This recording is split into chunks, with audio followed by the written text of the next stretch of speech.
When I was in the 6th grade,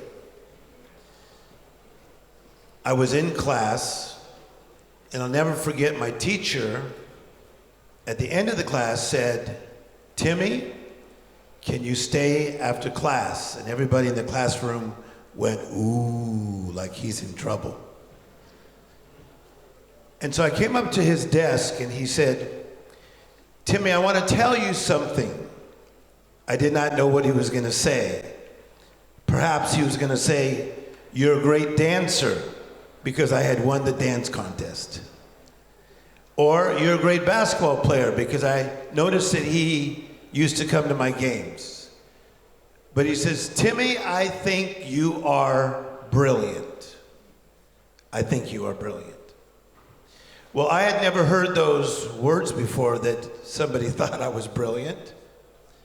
I was raised in a place called Compton, California, which is the inner city of Los Angeles. My mother had a 6th grade education. My father had a 10th grade education. And we had 7 people in a 2-bedroom apartment. And now here this teacher says, "Timmy, I think you are brilliant." And I'll never forget, I took those words and I put them on myself. The power of words is an amazing thing. I was recently in Soweto, South Africa, and I said to some little kids, "What do you want to be when you get older?" And one said, I want to be a professional basketball player." A little girl said, "I'm a queen." I said, "Already?" And she said, "Yes." When we are little, we think big. I said, when we are little, we think big. I have the opportunity to be the therapist to some of the most well-known people on the planet. I've been to 81 countries helping people's lives. And when I ask them, "How did you become this person?" they will always start with their youth, and they would talk about how they believed that something wonderful can happen in their lives. But I'm here to tell you today that the power of belief has an energy. And as leaders, we are called to do 3 powerful things.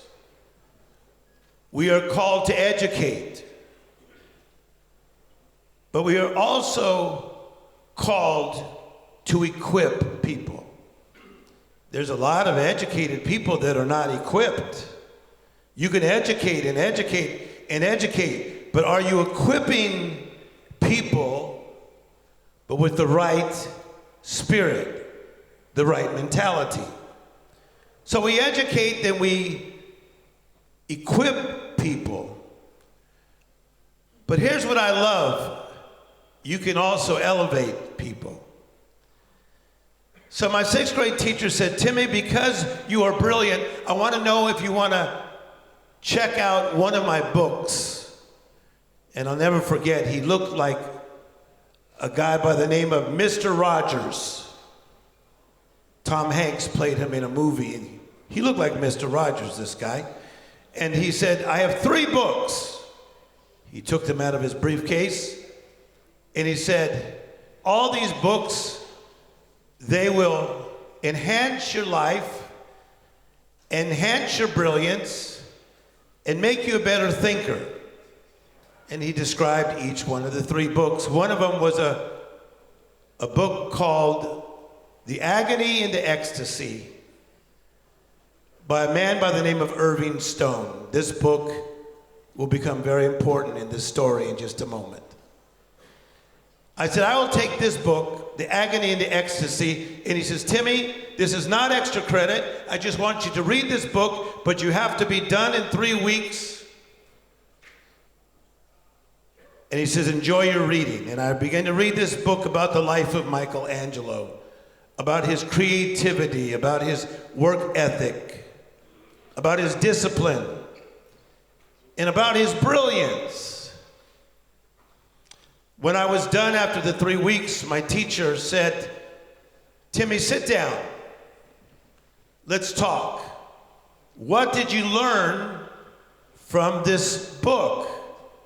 See, we're talking about leadership. We're talking about the right mentality in leadership. Not only was he educating me, not only was he equipping me, but now he was about to elevate me. He said, what did you learn from this book? And I began to tell him all these things that I learned from this book about Michelangelo, written by Irving Stone.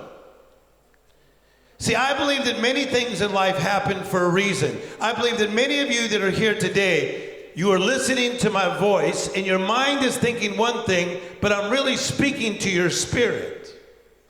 Because in your spirit is something big.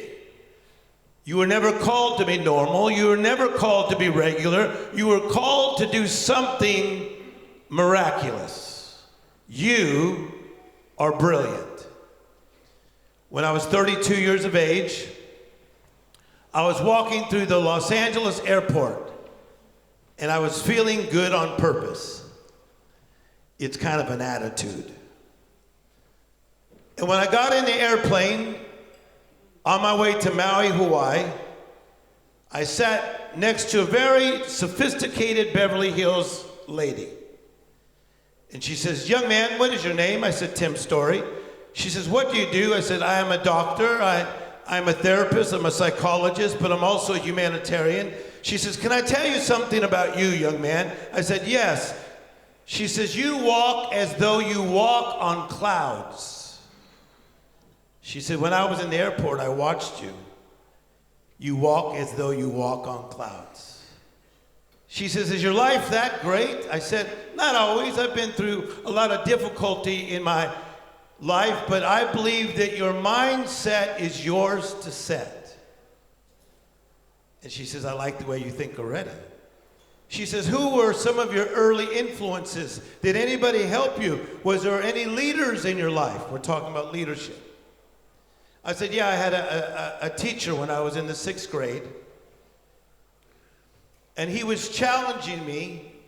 And one day, he told me I was brilliant." And then she said, "Well, why did he say that?" I said, "Well, he just asked me if I wanted to read a book, and so I chose a book." She said, "Which book did you choose?" I said, I chose a book by a man by the name of Irving Stone called The Agony and the Ecstasy. And this Beverly Hills lady in the first class on the way to Maui, Hawaii, she began to cry. I said, "Miss, why are you crying?" She said, "My husband wrote that book. My husband is a late Irving Stone. My husband wrote that book." I said, "We used to be poor. We had nothing. We had 7 people in a 2-bedroom apartment. And now I get to travel the world and change people's lives with people like Oprah Winfrey." And she says, "You really were changed by that book?" I said, "Your husband's writing was so amazing, and the way he told the story of Michelangelo." And she says, "Tim, can I tell you a secret? Everybody tried to get my husband to rush to finish that book, even the publishers, but he refused. For 5 years, he went into the life of Michelangelo, and he decided to do this book in a miraculous way." Here's what I believe about life. I believe that we're supposed to live an extraordinary life. I think we have to believe in the extraordinary. And then we need to expect the extraordinary. And then guess what? We become the extraordinary.